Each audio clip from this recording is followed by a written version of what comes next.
8 জুলাই ফুটেজটা দেখেন তাহলে দেখবেন যে ল্যাকেজটা যখন ঘুরতেছে স্যার, ল্যাকেজের মাঝখান দিয়ে টোটাল কেটে কিছু মাল নিয়ে গেছে স্যার। বিমান ভ্রমণ মানেই যাত্রীর কাছে নিরাপত্তা, আরাম আর আস্থা, কিন্তু বাংলাদেশ আন্তর্জাতিক বিমানবন্দরে যাত্রীদের জন্য এই আস্থা অনেক সময়ই ভেঙে যাচ্ছে।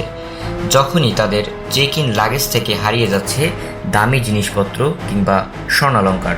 সম্প্রতি আলোচিত একটি ঘটনা, এক যাত্রীর লাগেজ থেকে নিখোঁজ হয়েছে স্বর্ণ।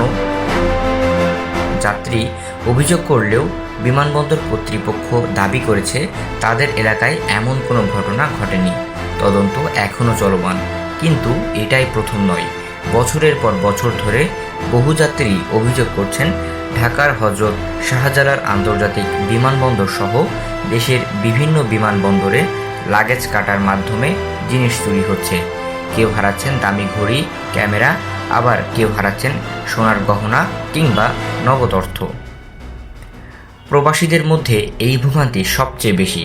বিদেশে কষ্টার্জিত টাকায় কেনা জিনিসপত্র নিয়ে আসেন তারা, কিন্তু বিমানবন্দর থেকে বের হওয়ার সময় যদি দেখা যায় ব্যাগ কেটে জিনিস নেই, তাহলে সেই আঘাত কেবল আর্থিক নয়, মানসিকও। অভিযোগ শুধু লাগেজে সীমাবদ্ধ নয়।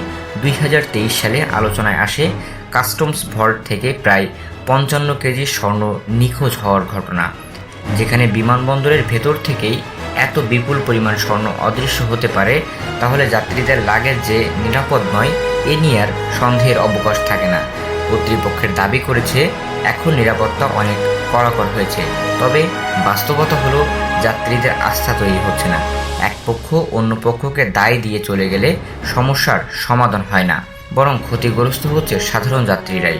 বিশেষজ্ঞরা বলছেন এটা কেবল কয়েকজন যাত্রীর ব্যক্তিগত ক্ষতি নয়, বরং দেশের ভাবমূর্তি, আন্তর্জাতিক ভ্রমণ নিরাপত্তার মানদণ্ড সবকিছুই এর সাথে জড়িত। কারণ একটি দেশের বিমানবন্দর হলো সেই দেশের প্রথম দর্পণ। সেখানে যদি নিরাপত্তা প্রশ্নবিদ্ধ হয়, তাহলে গোটা দেশই সমালোচনার মুখে পড়ে।